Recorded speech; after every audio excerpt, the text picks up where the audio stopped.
Hello pupils! Today I'll be helping you prepare for the UPSR examination, and I will be helping you revise for Paper 1, Section A.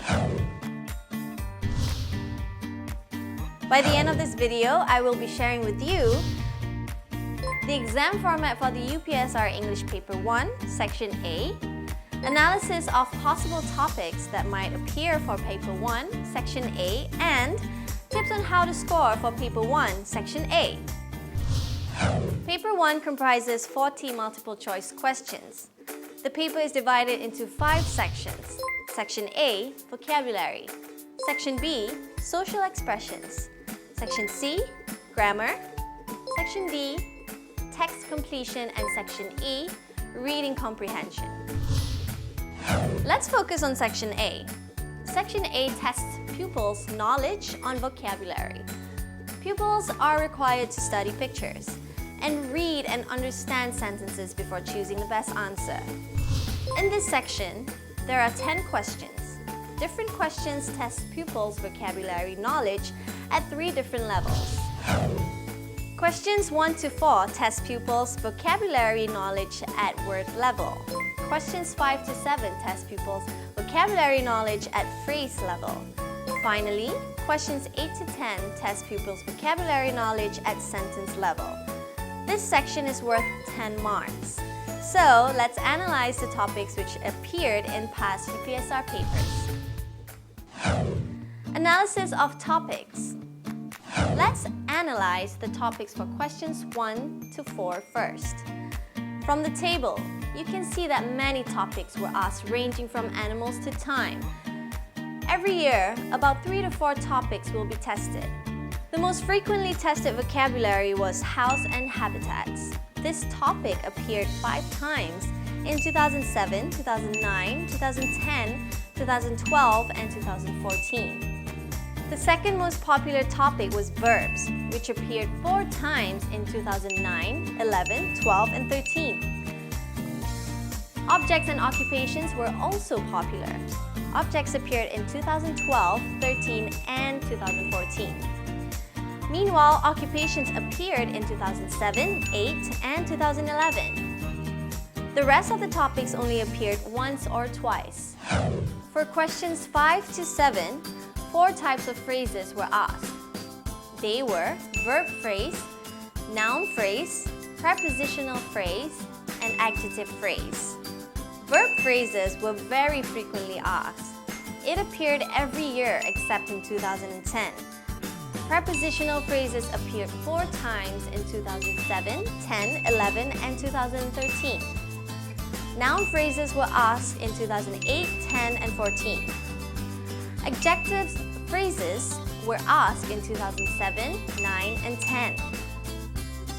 For questions 8 to 10, there were 5 topics: objects, places, animals, occupations, and daily activities. Objects appeared from 2010 to 2014. Animals appeared 3 times in 2007, 9, and 11. Occupations appeared in 2007, 9, and 10. Finally, daily activities appeared twice in 2008 and 2010. So for questions 1 to 4, you should pay attention to the topic house and habitats, verbs, objects, and occupations. For questions 5 to 7, you should pay attention to verb phrases and prepositional phrases. For questions 8 to 10, you should pay attention to the topics, objects, animals, and occupations. Tips for scoring in Section A. I'm going to break down the tips into 3 parts. The first part is for questions 1 to 4. Second part is for questions 5 to 7. And third part is for questions 8 to 10. How to score for questions 1 to 4. Read and understand the sentence given. First, read the sentence given and try to understand what the sentence is trying to say. You can sometimes guess the meaning because the keywords are given. For example, question 1 in 2014. The storybook that I read was very because it was full of adventures. In order to understand this sentence, you have to know what the word adventures mean. Adventure means an exciting experience.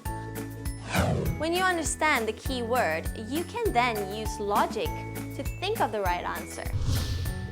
Use reason to find the right answer. So what does this sentence tell you if a storybook is about exciting experiences? Would you read it? I would. So if it's a book you would read, what kind of word would you use to describe it? I wouldn't want to read a boring book.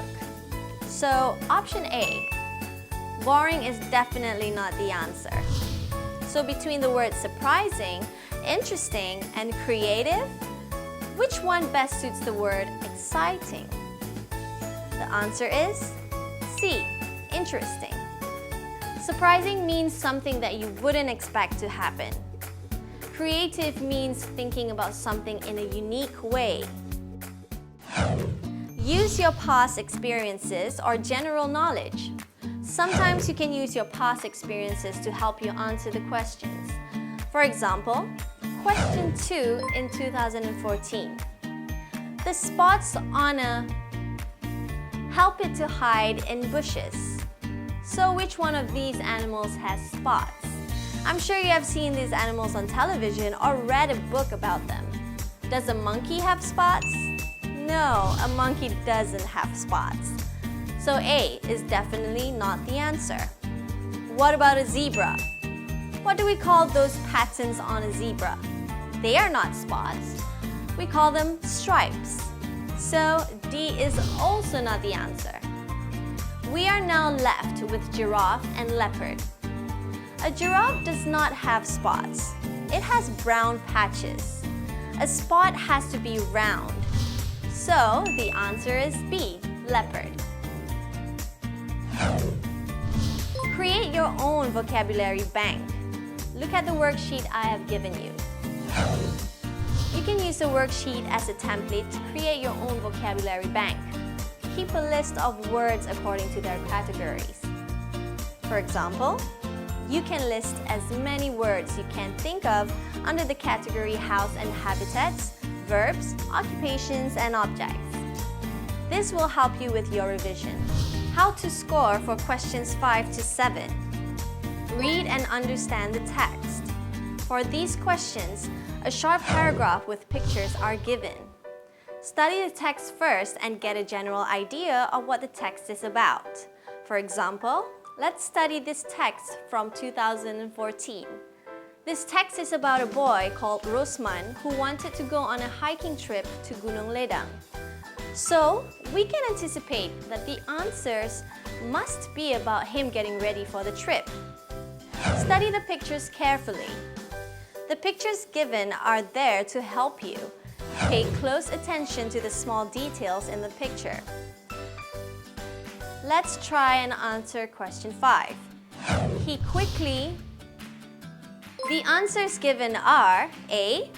Took his bath, B. Combed his hair, C. Brushed his teeth, D. Washed his clothes. If you look at the picture, you would know that the answer is A. Took his bath. Question 6 is slightly trickier. He packed his knapsack with his... For your information, a knapsack is another word for bag. Based on the picture, what is Rosman packing in his bag? The answer is D. Clothes and equipment. Reason out the wrong answers. Use logic to weed out the wrong answers. Let's say you have no idea what the answer is. It's okay, don't panic. You can always cross out the wrong answers. Let's try out with question number 7. Then he to go to Gunung Ledang. The options given are A. Took a train, B.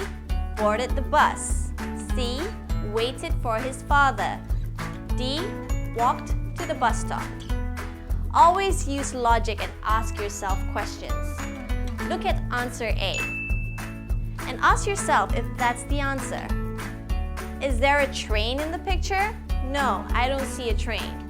So A is not the answer. Let's look at option B. Is there a bus in the picture? Yes, there is. Okay, this could be the answer. So we'll go back to it later.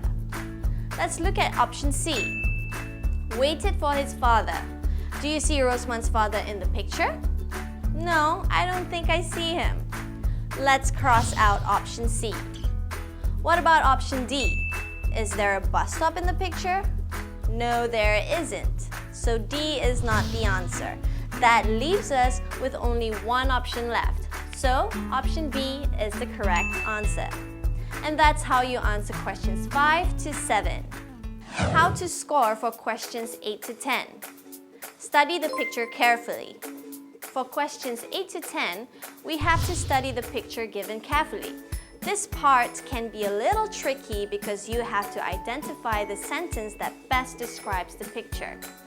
So there may be answers that are slightly similar to one another.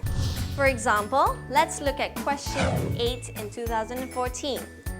The picture given shows a boy and a girl in the kitchen. I assume it's the kitchen because I see objects like a refrigerator, a toaster, a water heater. Pay close attention to what the people are doing and what they are holding. Read each sentence given. Now read and understand the sentences given. A. Siu Ling and her brother are in the hall. B. There are 2 loaves of bread on the table. C. Abang spread some jam on the bread. D. The girl is holding a cooking pot. Cross out the sentences that do not match the picture. Now let's compare the sentences with the picture and cross out the ones that do not match. A. Siu Ling and her brother are in the hall. But the picture shows that the people are in the kitchen. So the answer could not be A. B. There are 2 loaves of bread on the table.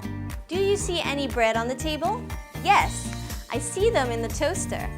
But look closely at the word loaves. We use the word loaf when we want to talk about the whole piece of bread. When the bread is cut up and eaten, we use the word slice.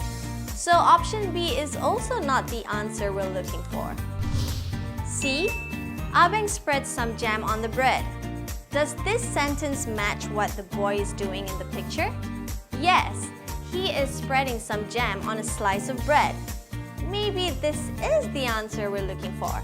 But just to be sure, we have to check option D as well. Always read through all the options before choosing an answer.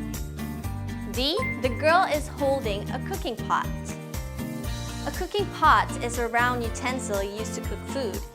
In the picture, the girl is holding a water heater or a kettle, so D cannot be the answer. So we are left with the answer C. Abang spread some jam on the bread. And this is how we tackle questions number 8 to 10. I hope that you have found those tips useful. Good luck for your revision, and I know you can do it. Till next time, goodbye!